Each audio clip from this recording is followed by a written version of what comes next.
Au sein de la riche tradition des guides religieux sénégalais, la philosophie des anciens offre une perspective profonde et unique sur la réalité incontournable de la mort. Chacun de ces guides éminents, représentant une voie spirituelle distincte, a laissé un legs philosophique précieux qui transcende la mortalité, offrant ainsi aux disciples des anciens une compréhension profonde de la vie et de la transition vers l'au-delà. De Cheikh Ahmadou Bamba, figure emblématique, émane une conviction inébranlable. La mort, loin d'être une fin, est plutôt un passage inéluctable vers la réunion ultime avec Dieu.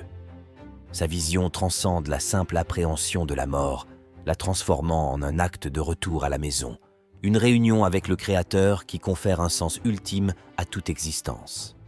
Ainsi, les disciples des anciens sont invités à considérer la mort non comme une fin, mais comme une étape vers une communion spirituelle supérieure.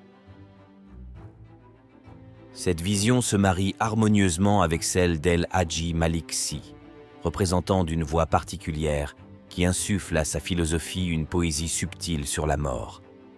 Il la considère comme un réveil vers une réalité éternelle, décrivant la vie terrestre comme un rêve éphémère.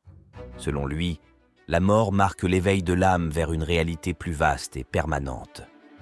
Les disciples des anciens sont ainsi encouragés à percevoir la mort comme une transition vers une existence plus significative et durable. De manière cohérente, Thierno Muntaga Tall, guide éminent, met l'accent sur la préparation intérieure à la mort. Pour lui, la mort n'est pas à craindre en soi, mais plutôt l'état de l'âme au moment de la transition. Ainsi, la purification intérieure devient un chemin essentiel pour se préparer à ce passage crucial. Les disciples des anciens apprennent que la mort peut être appréhendée avec sérénité en cultivant la paix intérieure et en se tournant vers la spiritualité. Dans un continuum logique, Cheikh Sidi Mokhtar Mbacké, par le prisme de son enseignement, propose une vision où la mort devient un acte suprême de soumission à la volonté divine. En mourant dans un état de soumission totale, l'âme, selon cette perspective, atteint une éternité dans la proximité avec le divin.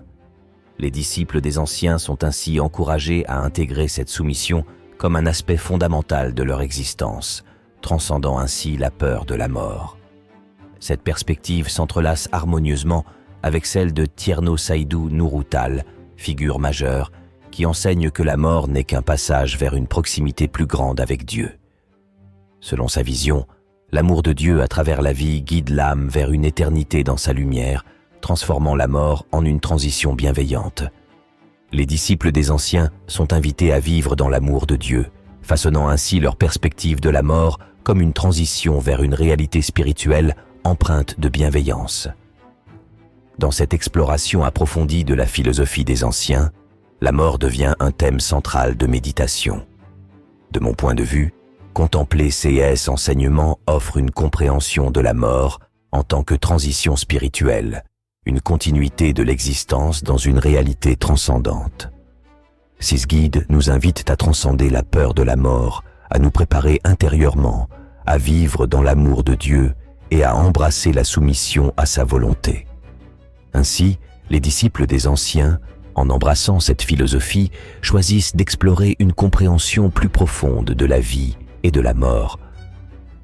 En se laissant guider par ces enseignements, ils s'ouvrent à une vision de la réalité qui va au-delà des limites de la vie terrestre. Rejoignez-nous dans cette quête spirituelle en vous abonnant pour continuer à découvrir la sagesse des anciens.